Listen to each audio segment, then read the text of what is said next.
me on a treasure hunt. I long for something. Hello there friends, welcome to our channel Organized by Darcy. In today's video, I'll be sharing with you how I made 4 fall wreaths for our front doors. If you're new here, welcome. My name is Darcy and I do weekly organizational video here on this channel. Today's video is in collaboration with several other YouTubers, hosted by the Grace Life DIY Home Decor and the Glam Queen of Home Decor. But more on that later on. Let's get started. Here are the old patriotic wreaths, and here are the 4 new wreaths, the fall wreaths that I've just made that I'm going to be putting up, 2 downstairs and 2 upstairs. I'm going to be cleaning the area first and then adding the wreaths later on.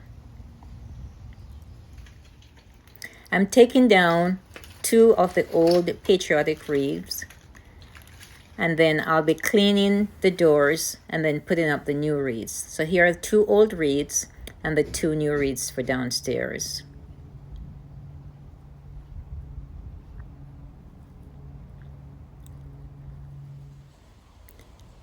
So I'm using some hot soapy water to wipe the doors down.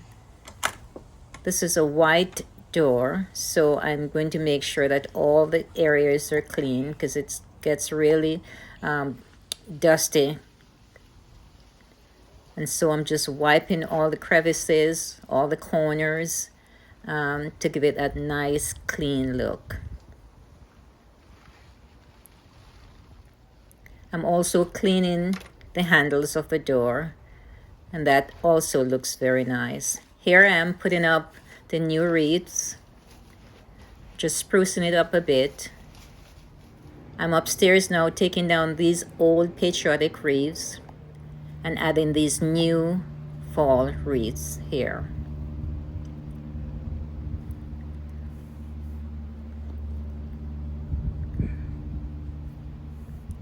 Going back downstairs, we're going to be looking at the wreaths at night.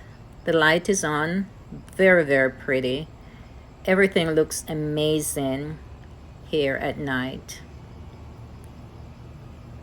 The wreaths are really beautiful. I'm so happy I took the time to change out these wreaths, and I'm so excited that I'm a part of this collab. As mentioned earlier, the host is the Grace Life DIY Home Decor, and the guest host is Glam Queen of Decor. The co-hosts are all listed in the description box below, and I'd love for you to watch the various videos and subscribe to the channels that you like. Thank you so much for watching. I hope after watching all these videos, you're inspired to do a wreath, whether for the fall or perhaps for Christmas. Again, thanks for watching, and I look forward to seeing you next week in our next video. Goodbye, and as always, good luck.